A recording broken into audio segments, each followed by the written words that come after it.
All right, folks, one more story here this morning, and I need to get busy. It's too easy to sit here and tell stories, but at any rate, I need to get some things done around the house. In 1976, I was either the assistant or the flight commander for O Flight in the 25th Flying Training Squadron at Vance Air Force Base.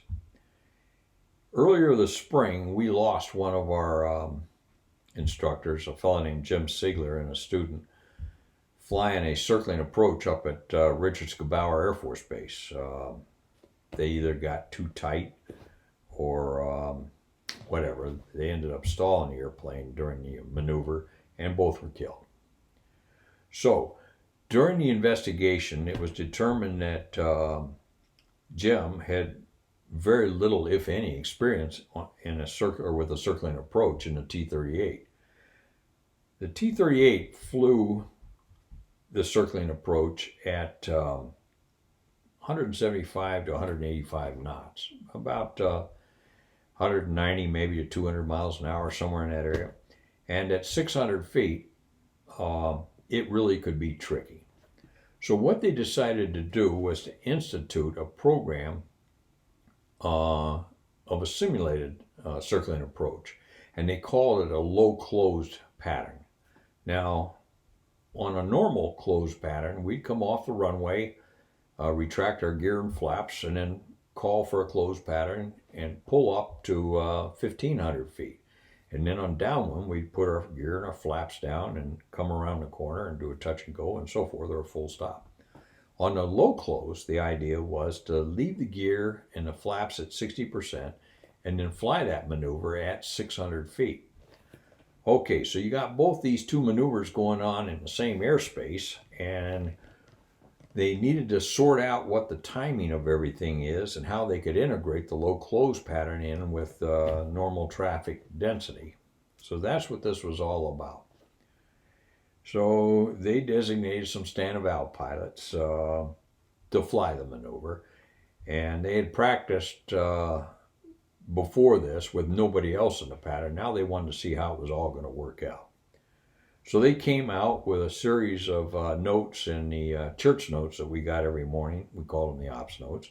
And they said, okay, effective Monday, Tuesday, and whatever, as needed, you're going to hear these guys requesting a low close pattern to simulate a circling approach. Only these guys are authorized to fly it, and everybody else just kind of ignore it. Okay, fine. Well, wouldn't you know it, one of my instructors at that time, a fellow named Jack Dyer, had just come back from 2 weeks leave. Now, don't mistake me here. I love Jack Dyer. He's still a very dear friend today. But sometimes he could do some things that just drove me nuts, and this was one of them. So Jack comes back, and I don't think he read the ops notes. And he and a guy named Stan go out to fly. Now, he's in the navigation phase, so they go out on an out and back. Well, when they went out to the out base, Jack tried to get a circling approach, but he was unable to because of whatever. It happens. So he comes back to Vance, and when he comes back, he hears this guy make a call, Shoehorn Reno 17, request low close, circle. And Jack goes, haven't heard that before. I wonder what that's all about. So he pitches out. When he pitches out, he sees this guy coming off the runway with gear and flaps, and then instead of pulling up to a normal close, the guy levels off at 600 feet, and Jack's sitting there watching him, and hey, that looks pretty slick. Maybe I can get my circling approach here for Stan the man up front. So Jack comes around, the guy does his circling approach and goes away, and Jack comes in and does his touch and go, and when he comes off the end of the runway, he thinks, well, what the hell? Shoehorn Reno 19, request low close, circle. Now the stand-of-out guy in the RSU didn't anticipate anybody else but the stand-of-out guys to call for the low close circle approach. So he gives them permission for it. So Jack pulls up and starts the maneuver, and about this time they figured out, hey, that's not one of our test guys. We don't know who the hell it is. So they call him up and they said, Reno 19, break out of the pattern immediately, knock it off. So Jackson figures, well, okay, so he rolls and he executes a breakout from the low close. So when he gets the airplane cleaned up, he calls back and he says, Shoehorn, Reno 19. The guy says, go ahead. Jack says, sure could use that circling approach. No, Jack, no. Anyway, he sure could use that circling approach. They did negative. So Jack breaks out, comes back in the pattern, comes in and lands. Meantime, they're calling back the squadron from the little house on the prairie out there, find out who the hell this guy is. Well, of course, it's Jack, and he's in my flight. Okay, fine. And I get invited down to the ops officer's office where I don't have a speaking part. I'm just standing there listening. Okay, fine.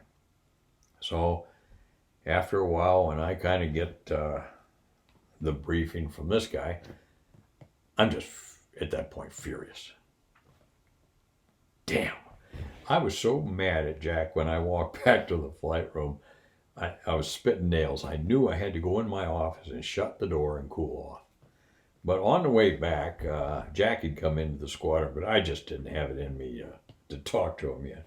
I grabbed his helmet off the his helmet peg, and took it into my room, my office, closed the doors, took a razor blade. Now, we used to take these letters, and we put our names up on the visor covers. And, of course, I had Bob, and he had Jack. So I took this razor blade and cut off Jack, and then reached in and grabbed the letters, and I put down 10% on it. And by that time, I'd cooled off. So when I got it all set, I called Jack into the room. I said, so what'd you learn? He said, probably shouldn't have asked for that low close. You think? At any rate, I said, all right, here's your helmet. He looked at it and he says, yeah, he says, he got it right away. He says, I kind of am that guy that just, that 10% that doesn't get the word all the time. And I said, yeah, you kind of are. And that's about all that came of it, other than he gave me a great story to tell you guys. Now, a couple months later, Jack had the opportunity to fly with the wing commander, Colonel Smotherman. They were going on an out and back or whatever, and Jack shows up, flies with him. And at some point, Smotherman looks at Jack and he says, what's that 10% for on your helmet? Jack says, well, he says, I seem to be the guy that never gets a word. God bless him. I love you, Jack. Talk to you later.